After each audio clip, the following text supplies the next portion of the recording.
Good morning, students. I am Ashok Kumar from Bhavrao Devra Saraswati Vidyanayana.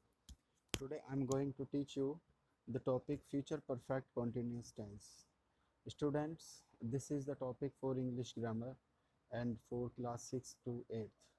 So let's start the topic future perfect continuous tense. So what is the definition, what is the identification of future perfect continuous tense? Students, the future perfect continuous also sometimes called the future perfect progressive, यानी कि future में perfectly जब कोई work progress करता है, continuously होता है, so it is called the future perfect progressive sentence और future perfect continuous tense. This is a verb tense that describes actions, जो कि एक्शंस को डिस्क्राइब करता है, that will continue up until a point in the future, जो कि future में एक पॉइंट तक पहुंचता है. The future perfect continuous consist of, ये जो फ्यूचर परफेक्ट कंटिन्यूस में विल हैव बीन, ये आपकी हेल्पिंग वर्ब होती है, विल हैव बीन, एंड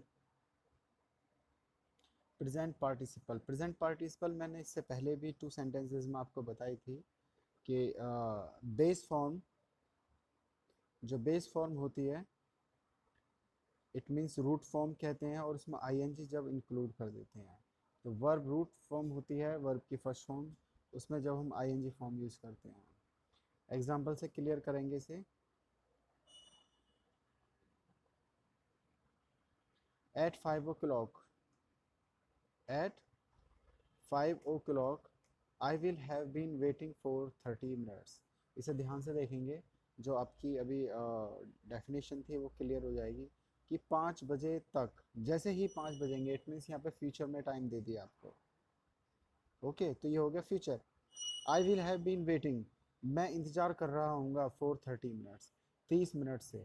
मैं तुम्हारा इंतज़ार 30 मिनट से कर रहा हूँगा. कितने बजे तक? 5. जैसे ही 5 बज जाएंगे, इट मीन्स ये फ्यूचर टाइम है, जैसे ही 5 बज जाएंगे तो मैं तुम्हारा इंतज़ार जो है वो, मुझे 30 मिनट्स हो जाएंगे तुम्हारा इंतज़ार करते हुए. ठीक है बेटा. नेक्स्ट एग्जाम्पल है, व्हेन आई टर्न 30, जब मैं 30 साल का हो जाऊंगा, तो इसमें भी आपको एक फ्यूचर का टाइम दे दिया, तो इट इंडिकेट्स फ्यूचर. और परफेक्ट किस क्या है कि 421 ईयर, कि मुझे ना 21 साल हो जाएंगे पियानो को बजाते हुए. ठीक है. तो इसमें क्या होता है कि फ्यूचर में कोई एक पार्टिकुलर टाइम दे देते हैं, उस पार्टिकुलर टाइम तक वो इतना परफेक्टली समय हो गया जाएगा. नेक्स्ट है फॉर्मिंग फ्यूचर परफेक्ट कंटिन्यूस की फॉर्मिंग कैसे होती है. First of all we would talk about affirmative sentence. So subject will have been plus verb first form ING. So इस सेंटेंस में according to word order subject आपका I है, और will have been use हो ही गया यहाँ पर, and verb first form ING cooking, and you are to use for 3 years. ये 4 और ये टाइम हो गया, 3 years टाइम हो गया. और ये जो इंडिकेट है बाय 2018, 2018 तक मुझे 3 साल हो जाएंगे खाना बनाते हुए, यानी कि 2018 तक मैं 3 साल से खाना बना रहा हूँगा. ठीक है. तो ये 2018 में उसे 3 साल हो गए होंगे खाना बनाते हुए. सो बिल्कुल सेम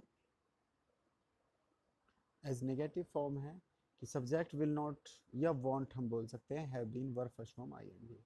तो आई वॉन्ट हैव, तो आप यहाँ पे विल नॉट भी यूज़ कर सकते हैं. In place of won't you can use will not. Okay. So I will not have been living here by 2019, कि मैं यहाँ पर 2019 से रह रहा हूँगा. क्वेश्चन फॉर्म जो होते हैं, will plus subject plus have been plus verb first form ING. तो ये जो वांट है या ये फिर ये विल है, ये स्टार्टिंग में जाएगा, तो ये क्वेश्चन फॉर्म बन जाएगा. Will she have been sleeping for an hour by 5, यानी कि जैसे ही 5 बज जाएंगे तो वह 1 घंटे से सो रहा होगा. इट मीन्स वह 4 बजे उसने स्टार्ट किया होगा सोना. निगेटिव क्वेश्चंस में क्या होता है कि वांट का यूज़ होता है, और अगर यदि आप यहाँ पे वांट का यूज़ नहीं करना चाहें तो यहाँ पे will plus subject plus have been का यूज़ हो जाएगा. तो won't they have been working for us, हमारे लिए क्या वह कार्य कर रहा होगा, फॉर ए ईयर, 1 साल से, बाय नेक्स्ट ईयर, जैसे ही नेक्स्ट ईयर हो जाएंगे तो उसे 1 साल हो जाएगी। मोर एग्जाम्पल्स है जो आपको समझने हैं। Mister Anderson will have been attending our course for a year by 2006। तो जैसे ही 2006 हो जाएंगे तो मिस्टर एंडरसन को 1 साल हो जाएगा इस कोर्स को करते हुए। इस हम 2006 को हम 2021 भी बोल सकते हैं। इट मीन्स क्यों कि जैसे ही 2021 की जनवरी आएगी तो मिस्टर एंडरसन को 1 साल हो जाएगा काम करते हुए। I will have been practising the piano for 2 years by, ये मैं करा चुका हूँ। How long will you have been learning English by 2010। 2010 तक आपको कितने साल हो जाएंगे इंग्लिश सीखते हुए। How long will you have been living in this city by 2010। तो 2010 तक आपको इसमें यहाँ रहते हुए कितना टाइम समय हो जाएगा, हो गया होगा। My friend will have been cooking for an hour by the time we arrival. जैसे ही हम यहाँ पहुँचे हैं या पहुँचते हैं तो जो माई फ्रेंड्स को 1 घंटा हो जाएगा खाना बनाते हुए। ओके, तो इसी टाइप से ये आपको एग्जांपल्स करने हैं। आफ्टर दैट ये आपकी एक्सरसाइज है। तो इसमें एक्सरसाइज में क्या है कि Neo will have been attending, तो आपको यहाँ पर जो है अटेंड है तो इसमें आईएनजी फॉर्म लगानी है और ऑल सब्जेक्ट्स के साथ आपके विल हैव बीन आएगा ही आएगा। तो it's a very easy exercise. So my brother will have been sleeping, Jack will have been watching, Ellie will not have been, तो नॉट आ रहा है तो यहाँ पर आएगा विल नॉट हैव और been, B double E N, और ट्रैवलिंग हो जाएगा यहाँ पे। एंड लास्ट है two young athletes will have been working out, will have been working out. So students, इसके साथ आपकी ये फ्यूचर परफेक्ट कंटिन्यूस फिनिश हो जाते हैं। You are to do this exercise in your fair notebook and the word order also. ये जो word order हैं with examples you are to do, and if you want you can write the definition of the sentence of the tense. Thank you beta.